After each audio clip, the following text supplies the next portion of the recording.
Hello learners, कैसे हैं आप? तो उम्मीद है कि अच्छे होंगे आप। तो आपका एक बार फिर से स्वागत है all people environment and development की पीवाईक्यू सीरीज में, जिसमें हम हर एक वीडियो में 10 क्वेश्चंस करते हैं। अभी तक हमने पीपल एनवायरनमेंट एंड डेवलपमेंट में अराउंड 190 क्वेश्चंस कर लिए हैं। आज हमारी ये 20th वीडियो है पीपल एनवायरनमेंट एंड डेवलपमेंट की, जिसमें हम 10 मोर क्वेश्चंस कर लेंगे। तो 200 क्वेश्चंस हो जाएंगे पीपल एनवायरनमेंट एंड डेवलपमेंट के। आपको मैं बता दूंगा, अगर आप हमारे चैनल पर नए हैं तो हम यहाँ पर रिसर्च एप्टीट्यूड, टीचिंग एप्टीट्यूड और जो हमारी दूसरी यूनिट है जैसे कम्युनिकेशन की हो गई, या इसके अलावा हम आईसीटी की पीईडी के साथ साथ जो हम मैथमेटिकल रीजनिंग वाली यूनिट्स हैं वो भी कवर कर रहे हैं। तो अभी तक हम अराउंड 6 यूनिट्स कवर कर रहे हैं, तो आप हमारे साथ बने रहें। हम 2004 से लेकर के 2026 तक जितने भी क्वेश्चन आए हैं, previous year question in units के, वो सारे के सारे हम यहाँ पर अपडेट करेंगे। तो हमारे चैनल के साथ बने रहें, धीरे धीरे हम क्वेश्चन को अपडेट करते रहेंगे, तो आपको उसका नोटिफिकेशन मिल जाएगा, इसलिए सब्सक्राइब कर लें। देखते हैं पहला क्वेश्चन क्या है। Which of the following sequence represent the correct order of soil particles arranged in terms of particle size from the smallest to largest. देखिए, हमें स्मॉलेस्ट टू लार्जेस्ट की तरफ जाना है। Gravel, silt, clay, sand, silt, clay, gravel, sand, clay, silt, sand, gravel, silt, clay, sand and gravel. तो guys, इसका जो right answer है वो है पहले क्ले आता है, देन सिल्ट आता है, देन सैंड आता है, फिर देन ग्रेवल आता है। तो option 3 will be the correct answer. यहाँ पे देख लीजिए, जो क्ले होती है वो स्मॉलेस्ट पार्टिकल्स होते हैं, बहुत फाइन और स्टिकी रहते हैं व्हेन दे आर वेट। इस तरीके का देखिए, यहाँ पे मैंने इमेज डाल दी है। और silt, they are slightly larger than clay, smooth texture होता है इनका। इस तरीके का देखिए यहाँ पर ये सिल्ट है आपका, और ये आपका क्ले में आ जाएगा। और देन अगेन सैंड जो है वो लार्जर पार्टिकल्स होते हैं, थोड़ा सा इसमें ग्रिटी फील होता है इस तरीके का, ऐसे ही थोड़े से बड़े होते हैं इससे। तो ये आपका सैंड हो जाएगा, जो कई बार कंस्ट्रक्शन में भी यूज किया जाता है। और देन लास्ट में आता है ग्रेवल, जो सबसे बड़ा होता है। तो ये लार्जेस्ट पार्टिकल्स होते हैं, और आप देख सकते हैं आराम से अपनी आंखों से, ऐसे नेकेड आई से, इक्वल टू नेकेड आई। तो ठीक है, इसको हम बोलते हैं ग्रेवल। नेक्स्ट क्वेश्चन है मैच द फॉलोइंग वाला है, क्वेश्चन 192। देखते हैं क्या है। इसमें हमारे पास एलर्जेंस, मेटाजेंस एंड कार्सिनोजेंस और टेराटोजेंस दिए हुए हैं। हमें मैच कराना है कि ये सब्सटेंस और केमिकल्स क्या क्या बताते हैं। तो देखिए, जैसा कि ये हमारा जो एलर्जेंस है, ये ऑप्शन 4 से मैच हो जाएगा, क्योंकि ये इसको बोलते हैं substance that cause invasive out of control cell growth resulting in malignant tumours. तो ये 4 से मैच हो जाएगा। तो देखिए, ए का 4 से मैच होते ही आपका ऑप्शन बी जो है, सॉरी, फोर्थ इनिंग, एक सेकंड मुझे देखने तो दोबारा, let me check all options.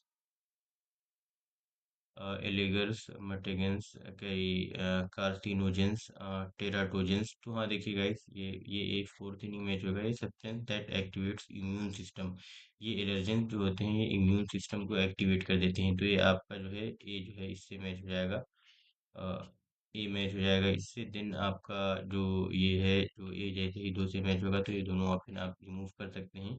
और जो मेटाजेंस है, ये वन से मैच हो जाएगा। केमिकल्स दैट अल्टर और डैमेज द जेनेटिक मटेरियल, जो डीएनए सेल को चेंज कर देते हैं, तो इसको हम बोलते हैं म्यूटेजेंस। तो ये ऑप्शन बी से मैच हो जाएगा। और फिर जो गाइस ये है, जो कार्सिनोजेंस होते हैं, ये उस तरीके के सब्सटेंस होते हैं that cause involve out of control cell growth resulting in malignant tumours.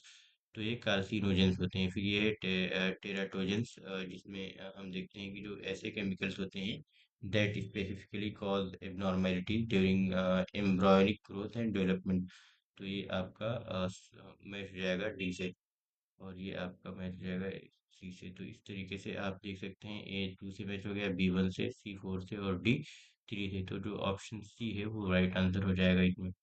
Next question है, which of the following was not a millennium development goal. देखिए, मिलेनियम डेवलपमेंट गोल्स और सस्टेनेबल डेवलपमेंट गोल्स जो हैं, आपको बहुत अच्छे से करने की जरूरत है। मैंने सस्टेनेबल डेवलपमेंट गोल्स का ठीक ठाक करा दिया है, तो आप अगर वीडियो हमारी देखते हुए आ रहे हैं तो आप कर लेंगे अच्छे से।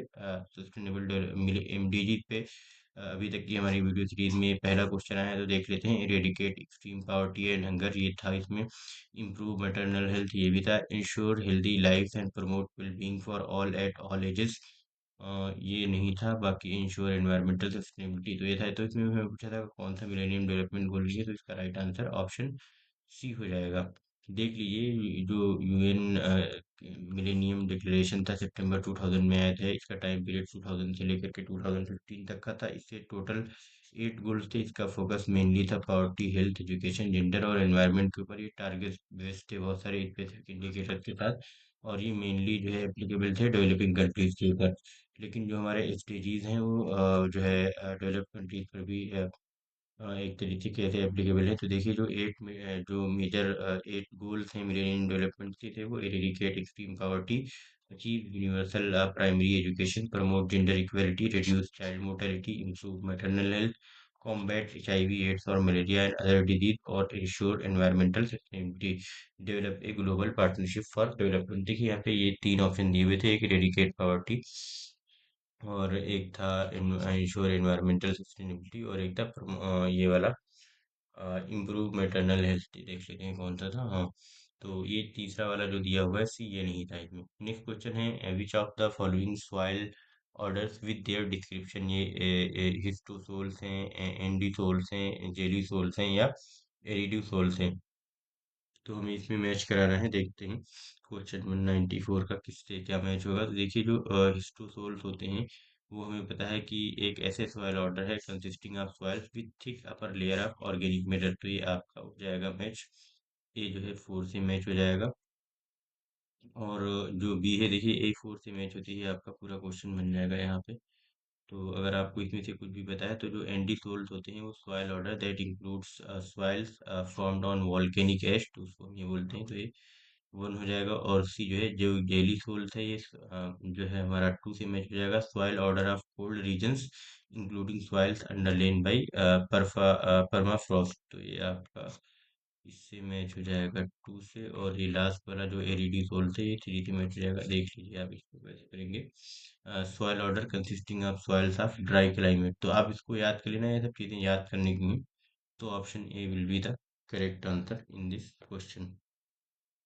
Next question is which of the following statements are true about a fuel cell? It is a device that uses electrochemical reaction to produce electric current। ठीक है ये, तो ये जिसमें इसमें उसको रखिए, बाकी रिमूव कर दिए। It consist of A positive electrode and A negative electrode separated by an electrolyte. तो ए और बी जिसमें है वो रखिए, बाकी रिमूव कर दीजिए। देखते हैं क्या है। Just like battery it need to be recharge with an electric current, तो ये गलत है, बाकी ये सही है। तो आप सी भी रिमूव कर सकते हैं। तो इस तरीके से आपका ऑप्शन ए बन जाएगा। नेक्स्ट है noise levels at a traffic site are recorded for 1 hour at a sampling interval of 1 second, and percentile indices of noise are L1, L10, L50, L90 are computed from the data. The indices are then arranged in increasing order in terms of their values starting from minimum to maximum. Which of the following option represents their correct order? तो ये हमें बताना है कि इसमें से कौन से ऑप्शन जो हैं करेक्ट ऑर्डर में जो है starting from minimum to maximum, minimum से मैक्सिमम की तरफ जाते हुए कौन सा करेक्ट आंसर फॉलो करता है। तो देख लेते हैं गाइस, जो क्वेश्चन 196 है इसका राइट आंसर क्या होगा। तो ये जो राइट आंसर होगा L90, L50, L10 and L1। देख लीजिए यहाँ पर जो नॉइज परसेंटाइल लेवल Ln होता है, present sound level exceeded for n% of n time. तो जो L1 है हमारा, sound level exceed for 1% of time, very high noise peaks होती है, नॉइज पीक होती है इसमें। L10 exceeded for 10% of the time, और L50 exceeded for 50% of time। Median noise level भी इसको बोलते हैं। और L90 जो है it exceeded for 90% of time background noise level जो है। और since L1 represents peak noise it has the highest value. हमें यहाँ पे पूछा भी था increasing order in terms of the indices are then arranged in increasing order in terms of their value starting. तो हमारे पास ये जो इंक्रीजिंग ऑर्डर में रहेगा L90, L50, L10 and L1। Next question है spread of forest fire is influenced by slope, soil moisture और wind. Question 197 का, तो ये जो सारी की सारी हैं, सॉइल मॉइस्चर, विंड और स्लोप, ये सारी की सारी नहीं हैं। तो जो इस फॉरेस्ट फायर्स हैं वो सब इन्फ्लुएंस होती हैं इन तीनों से ही। तो इसका आंसर डी हो जाएगा। नेक्स्ट है in the afternoon of a hot sunny day during the summer season, the tropospheric ozone levels in a city like Delhi are expected to be lower as compare to morning and evening. तो guys देखिए आपका assertion तो सही है, देख लेते हैं reason में। In the afternoon period atmosphere is unstable and dilution potential is higher as compare to morning and evening. देखिए जनरली अनस्टेबल नहीं होता है, तो इस तरीके से कहना ये रीजन को जो है रॉन्ग कर देता है। तो एक मिनट चेक करना पड़ेगा। तो गाइस देख लीजिए, इसमें थोड़ा सा उल्टा हो गया है। ऐसा नहीं है, ये मेरे से गलती हो गई, तो आप इसको ध्यान रखना। यहाँ पे ये जो ऑप्शन आपका जो assertion है, in the afternoon of a hot sunny day during the summer season the tropospheric ozone levels in city like Delhi are expected to be lower. ये लोअर वर्ड से मैं थोड़ा कंफ्यूज हो गया, ये लोअर नहीं, ये हायर होते हैं। देखिए, जब भी जो सनी जो यूएन रेज होती हैं वो जो है हाई हो जाती है, तो ओजोन लेवल जो है वो बढ़ जाता है, ozone level as compare to morning and evening. तो आप इसको देख लेना, ये लोअर नहीं होता है बल्कि ये इंक्रीज हो जाता है। तो ये आपका जो असर्शन है वो रॉन्ग हो जाएगा। और जो रीजन दिया हुआ है, in the afternoon period atmosphere is unstable and it dilution potential is higher as compare to morning and evening, तो ये करेक्ट है आपका। बट जो आपका जो असर्शन दिया हुआ है वो रॉन्ग है, तो option D will be the correct answer for this question. Next है, which of the following is the correct sequence of greenhouse gases according to their relative global warming potential in increasing order? Nitrous oxide, methane, carbon dioxide, chlorofluorocarbons, carbon dioxide, methane, nitrous oxide, chlorofluorocarbons, methane, nitrous oxide, carbon dioxide, chlorofluorocarbons, carbon dioxide, nitrous oxide, methane या chlorofluorocarbons। तो guys इसका जो right answer है वो है option B, carbon dioxide पहले आएगा, जिसका मैंने केमिकल फार्मूला यहाँ पे ऐड कर दिया है। देन उसके बाद मीथेन आएगा, देन नाइट्रस ऑक्साइड, और फिर उसके बाद क्लोरोफ्लोरोकार्बन। यहाँ पे पूछा था which of the following is the correct sequence of green house gases according to their relative global warming potential in increasing order. तो ये इंक्रीजिंग ऑर्डर में इस तरीके से है, CO2, CH4, NO2 and CH3, next है, match the following disasters with words or phrases associated with them: Bhopal gas tragedy, Chernobyl disaster, या Love Canal tragedy, या लॉस एंजलिस स्मोक। देन उसके बाद दिया हुआ है हजार्डस सब्सटेंसेस, नाइट्रेट्स, पैन जिसको हम बोलते हैं, पेरोक्साइटिल न्यूक्लियर एक्सीडेंट, या मेथाइल आइसोसाइनाइड। तो देखिए, जो भोपाल ट्रेजेडी है तो हम सब जानते हैं, बहुत मशहूर थी, 1984 में हुई थी।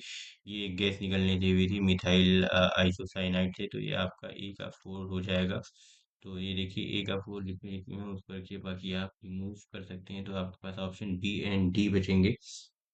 तो फिर ये आपका ये जो चेरनोबिल डिजास्टर है गाइस, ये इसे हैजार्डस सब्सटेंस, नाइट्रेट या पैन से रिलेटेड है, तो ये आपका 1 हो जाएगा। और 1 से मैच होते ही आपका पूरा क्वेश्चन ये बन जाएगा। तो ऑप्शन डी जो सॉरी, ये चेरनोबिल डिजास्टर जो है ये इससे नहीं आया था। एक सेकंड, थोड़ा सा मिस्टेक हो रही है। ये देखिए, याद करना पड़ेगा, अगर आप इसको याद नहीं करेंगे तो फट से आपका क्वेश्चन रॉन्ग हो जाएगा। तो जो चेरनोबिल डिसास्टर है गाइस, ये आपका रिलेटेड है न्यूक्लियर एक्सीडेंट से। ठीक, ये आपका ये जो है मिथाइल जो ये है, क्या बोलते हैं, 1 वाला जो बता रहा था मैं, हजार्डस सब्सटेंस नाइट्रेट, ये उससे नहीं है, ये चेरनोबिल जो है, इसको एक तरीके का ये न्यूक्लियर एक्सीडेंट था। तो आप इसके बारे में पढ़ लेना अच्छे से। और जो लव कैनाल ट्रेजिडी थी, ये रिलेटेड है एक्चुअली हैजार्डस सब्सटेंस नाइट्रेट से। तो ये आपका 1 हो जाएगा। तो देखिए, आपका ऑप्शन बी बन जाएगा ऐसे। और जो लव लॉस एंजलिस स्मोक है, ये इसमें पेरोक्साइड से रिलेटेड है, तो ये आपका ऑप्शन 2 से मैच हो जाएगा। तो आपका जो राइट आंसर है वो हो जाएगा 4, 3, 1 and 2, that is option B. तो यहाँ पे देख भी लीजिए, Bhopal gas tragedy cause by leakage of methyl isocyanide, और से चेरनोबिल डिसास्टर, ये न्यूक्लियर एक्सीडेंट था। और लोकेनाल ट्रेजेडी हैजार्डस वेस्ट, और ये जो है Los Angeles associated with pan या फोटोकेमिकल स्मोक टू से। तो thank you so much guys, like करें, शेयर करें, सब्सक्राइब करें, कमेंट करें, और नोटिफिकेशन बिल को ऑन कर लें, और बताएं कि आपको वीडियो कैसी लगी। मिलते हैं नेक्स्ट वीडियो में, तब तक के लिए बाय।